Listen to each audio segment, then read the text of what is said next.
qu'il a hérité du président Ahidjo. Oui. Parce qu'on a eu et un sur débat. ce point-là, oui, mais je voulais vous interpeller sur ce point. Quand vous faites la comparaison avec Ahidjo, pour beaucoup de Camerounais aussi, ils considèrent qu'Ahidjo était beaucoup plus proche, beaucoup plus actif, même peut-être proactif. Mais c'est pas Oui, effectivement. C'est là la grande réalité. Même si Ahidjo avait aussi labellisé cette irresponsabilité, il a peut-être poussé l'alchimie de l'irresponsabilité un peu plus loin, il a sophistiqué. Mais il y a qu'au fond, Ahidjo avait d'autres méthodes pour être plus proche. Ngimba les Libous, je crois, quelque chose comme ça, qui était DG de quelque chose, avait construit une grande maison au niveau de Montfaible là-bas en haut. Il faisait son chantier tranquillement. Et un matin, Ahidjo est arrivé avec le capitaine, justement, qui était celui qui était dans le coup d'état du 6 avril. Le capitaine Adamou Salatou, voilà, il est arrivé. Il a dit, bon, voilà, un matin, en boubou blanc, il a dit, je suis arrivé dans votre chantier, mais on m'a dit que voilà, mais terminez la construction. Mais sachez que dès que vous avez terminé, on va en faire une résidence administrative. Voilà ce qu'il a fait. Et puis il avait limogé le type quelques temps après. Je pense en 69, 70, quelque chose comme ça. Vous voyez? Donc il avait d'autres méthodes parallèles, non seulement pour utiliser les informations qu'il recevait des services de renseignement, et là il faudra encore qu'on en parle, mais aussi lui-même d'aller au four au moulin pour voir effectivement ce qui se passait. Parce que si il avait gardé cette méthode à Ahidjo, c'est-à-dire la méthode parallèle de contrôle des affaires de l'État, il y a longtemps qu'on aurait eu notre complexe au Dolembe. Parce qu'au Dolembe, ce n'est pas un stade, c'est un complexe sportif. C'est-à-dire avec beaucoup de choses à l'intérieur. Si c'était à Ahidjo, il se serait déplacé. La CAN de 72. Biya lui-même, du moins Ahidjo lui-même, avait pris ses responsabilités. Ils ont fait la prison pour certains. D'autres ont été exécutés. D'autres ont été exécutés. Rappelons que le stade n'avait pas été achevé. Et donc, des gens avaient dû être censurés. Sur le projet Sonara, quand le président Ahidjo décide de créer la Sonara en 74, parce que en fait, le texte date de 74, l'initiative date de 74, même si la réalisation date de 79, il était question que la Sonara, notre Sonara, raffine le pétrole. C'est-à-dire notre pétrole qui était reconnu comme lourd. Parce qu'en fait, avant de construire la Sonara, comme on est en train de parler de Sundance, des études d'exploration ont été faites pour dire que notre pétrole est un pétrole lourd. Et donc la technologie a été aussi identifiée pour la raffinerie, pour le raffinage de notre pétrole lourd sur place. Mais les Français à travers, c'était encore Total, c'était pas encore Total, c'était Elf. Elf s'était arrangé justement en complicité avec les ingénieurs camerounais pour ne pas nous doter de la logistique qui nous permettait de raffiner notre pétrole et donc d'entrer dans la logique des rétrocommissions, vendre notre pétrole lourd à l'étranger et d'en acheter un des légers pour la consommation domestique. Ahidjo avait exécuté des Camerounais dans ce sens. Mais personne n'en parlera toujours parce que les gens, ceux qui connaissent ce dossier-là le savent. Ahidjo a vérifié l'affaire et il en a exécuté. D'autres ont réussi à sortir et s'en aller jusqu'aujourd'hui. Je pense qu'il y en a d'autres qui sont même morts à l'extérieur. Donc Ahidjo avait cette méthode-là. Si Biya avait donc utilisé cette méthode, il y a longtemps que le stade de Dolembe n'aurait jamais été un stade, mais plutôt un complexe sportif, comme cela a été écrit sur le papier. Si il y avait eu la méthode Ahidjo, il y a longtemps que le port en eau profonde de Kribi aurait été un complexe industrialo-portuaire. Plutôt qu'un simple malheureux port que nous avons aujourd'hui et qu'on est en train de colmater au fur et à mesure. Si il y avait eu la méthode Ahidjo, il y a longtemps que la CDE aurait été dénichée depuis. Elle n'aurait même pas eu pignon sur rue au Cameroun, c'est-à-dire on a vendu. Vous avez imaginé un crime pareil? C'est-à-dire que où l'État décide de garder la logistique de construction des réseaux d'eau et de donner l'usufruit de l'eau à une compagnie étrangère, c'est-à-dire un commerçant, de vendre l'eau pendant que lui souffre. Vous comprenez ça? Si il y avait eu la méthode Ahidjo, il y a longtemps que la Sonel serait restée Sonel. On n'aurait jamais donné nos affaires en affermage, comme il dit là, à AES, à Eneo et tout ça, qui viennent vendre l'électricité pendant que l'État supporte le coût des infrastructures d'électricité. Si il y avait eu la méthode Ahidjo, il y a longtemps que tous les barrages auraient été livrés. Mekin aurait été livré, Lompanga aurait été livré, Mvele aurait été livré.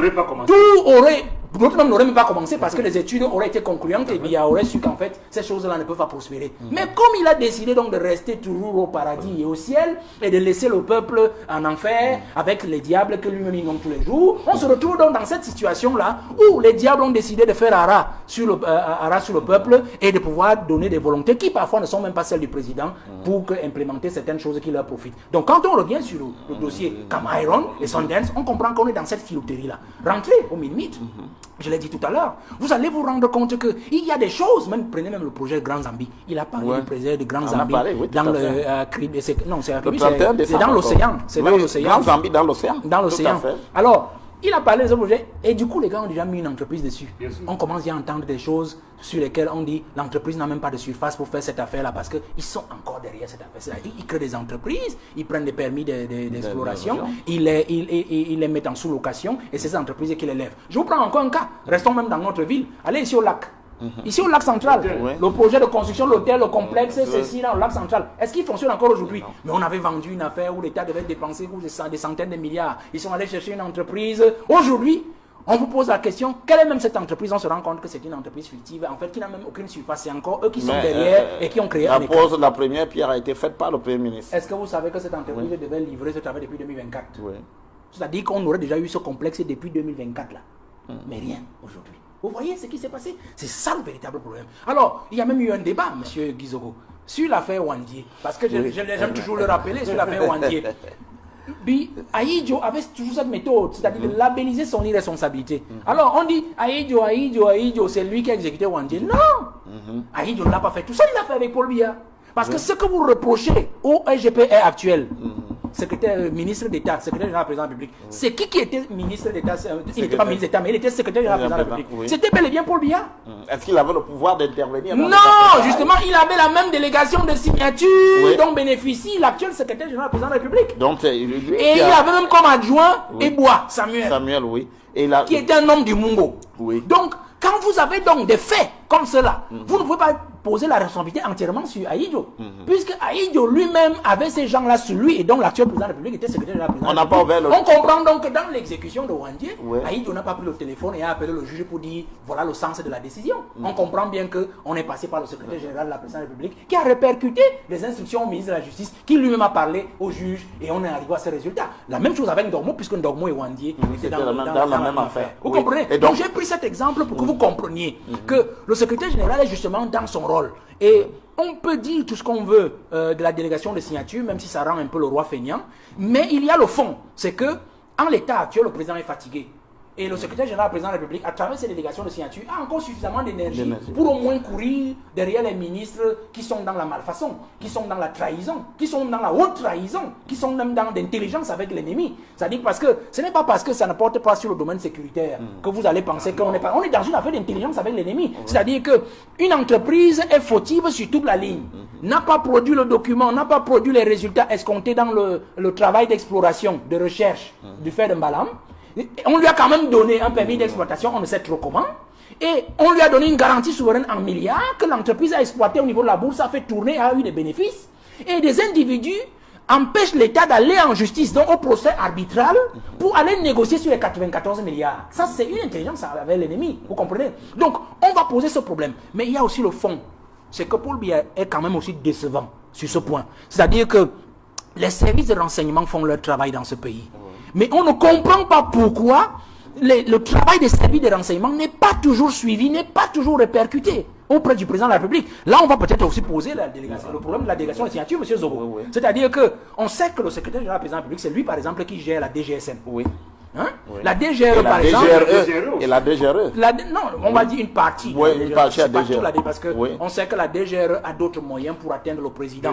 Elle peut passer par l'état-major du président, vous comprenez. Mais la DGSN, c'est systématiquement. C'est-à-dire que si le DGSN touche le président, c'est peut-être du fait de leurs relations personnelles qu'ils ont. Mais on sait que c'est le secrétaire général de la présidence de la République qui gère le service de la sûreté nationale. Alors, ces services font leur travail. On a même eu des rapports sur cette affaire Sundance, je crois depuis 2007, ça dit qu'il montrait effectivement que des papiers de la DGRE et même de la DGSN, la surveillance du territoire, qui montraient que Cameroun était une entreprise fictive, ou du moins qui avait été créée uniquement pour ce dossier, pour les besoins de cette cause-là. On a eu des documents sur, il y avait même des investigations jusqu'en Australie, sur Sundance, justement, qui avaient des difficultés à prouver un lien immédiat avec Cameroun dans ce dossier. Vous comprenez? Donc il y avait eu un peu comme un achat de label de Cameroun chez Sundance. C'est-à-dire que comme Sundance est une entreprise reconnue dans le domaine des mines, il leur fallait ce paravent, ce label-là, pour pouvoir convaincre l'État camerounais de ce qu'ils étaient en bonne affaire. Donc vous voyez, les services de renseignement ont travaillé, ont donné le fonds au président de la République. Et le ministre de la Justice qui était justement là, était secrétaire général du président de la République à l'époque.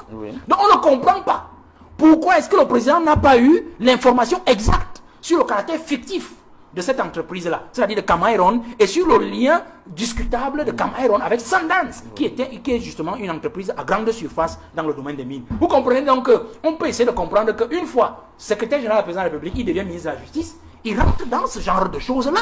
Parce qu'effectivement, il n'a pas de délit initié. C'est-à-dire que vous connaissez le dossier depuis que vous étiez secrétaire général de la présidence de la République, vous arrivez sur la scène ministre de la Justice et vous dévoyez l'État du Cameroun sur la défense de ses intérêts, qui sont des intérêts judiciaires sur le plan arbitral, où l'État peut avoir raison et même obtenir gain de cause et des dommages et intérêts, ou le paiement de son préjudice économique, et vous décidez d'aller plutôt négocier une affaire. Parce que quand vous allez déjà en négociation, celui qui accepte d'aller en négociation et évite la voie judiciaire, avoue déjà en partie sa faute. Or, l'État dit, nous ne sommes pas fautifs. C'est plutôt nous qui revendiquons, non seulement de l'argent garantie souveraine, décerné, donné à cette entreprise, jusqu'aujourd'hui sans résultat, mais en plus, cette entreprise n'a rien fait du tout, et tous ces contrats qui lui ont été décernés sont devenus caducs. Donc, cette entreprise, c'est elle plutôt qui devrait nous payer un préjudice. Donc, voilà le fond de l'affaire, M. Guizoko. Nous sommes dans cette logique où, pour dire que le président est responsable de tout ça. Parce qu'en fait, même s'il donne une délégation de signature à son collaborateur, cela ne doit pas l'empêcher lui-même d'avoir d'autres canaux pour avoir la raison. Les services de renseignement, depuis une quinzaine d'années, pour ceux que j'en connais depuis le temps, ça fait longtemps, c'est mes souvenirs quand vous évoquez le sujet, ont bien écrit au président de la République sur cette affaire-là. On a encore des copies, même qui traînent par là. Mais le président n'a jamais réagi. On comprend peut-être que le président n'a jamais été au courant et que ses collaborateurs ont mis le pied dessus. Et donc, quand l'affaire surgit maintenant, il est difficile, comme le maire le disait tout à l'heure, de démêler les chevaux et de savoir exactement où est-ce que la filouterie étatique a commencé et avec qui. Claude Valère Bessala, vers quoi devrait-on aller? On peut espérer sortir de ce dossier, de cette affaire Sundance. Est-ce qu'il y a une issue meilleure que celle qu'on voit actuellement? Il faut les balayer. Ah oui? Il faut les balayer. On a cité des dossiers et des dossiers. Vous croyez que l'affaire Sundance, la méthode a été créée aujourd'hui? Non. La méthode a été créée dans plusieurs dossiers. Il en a parlé, j'en ai parlé. Prenez l'affaire McGill. Sur le stade de Gambé. Mais on a vu, c'est-à-dire que McGill décide de construire, mais ce qu'ils font dans le contrat avec McGill, ils s'abstiennent d'introduire une clause de règlement de différend. Volontairement une clause de règlement de différend, c'est-à-dire au cas où vous n'accomplissez pas votre tâche, qu'est-ce qu'on fait? C'est sur cela que le ministère des Sports et la présidence se sont engouffrés.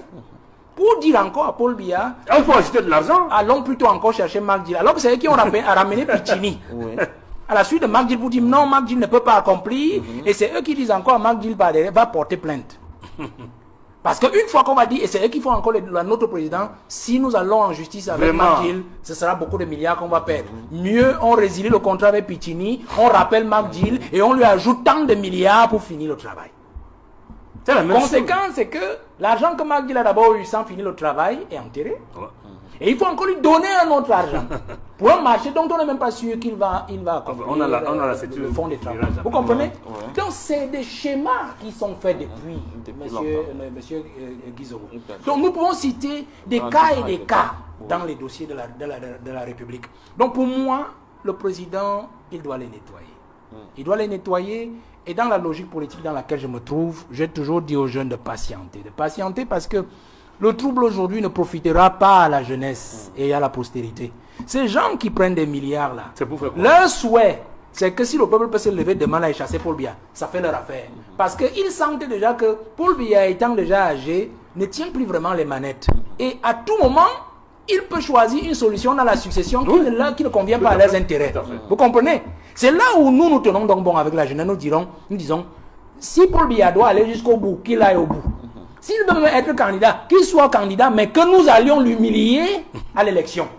Mais pas que nous ayons un individu à la place de Paul Biya qui aille aux élections avec lui, qui ait encore par exemple les jambes fortes et les muscles assez constitués, et où le peuple dira, lui quand même peu, lui quand même peu. Donc il faut que Paul Biya assume sa responsabilité, c'est ce que nous disons à la jeunesse tous les jours, qu'il assume sa responsabilité devant l'histoire, parce que nous continuons à refuser de penser, et c'est ce que je dis à la jeunesse tous les jours, que Paul Biya va accepter de sortir de l'histoire du Cameroun par la honte, par la petite porte. Donc c'est ça qui nous fait encore garder cet espoir, parce que au-delà de l'opposition politique de M. le maire et moi, vous comprenez, il y a qu'on a beau être opposant, mais il y a quand même que le Cameroun.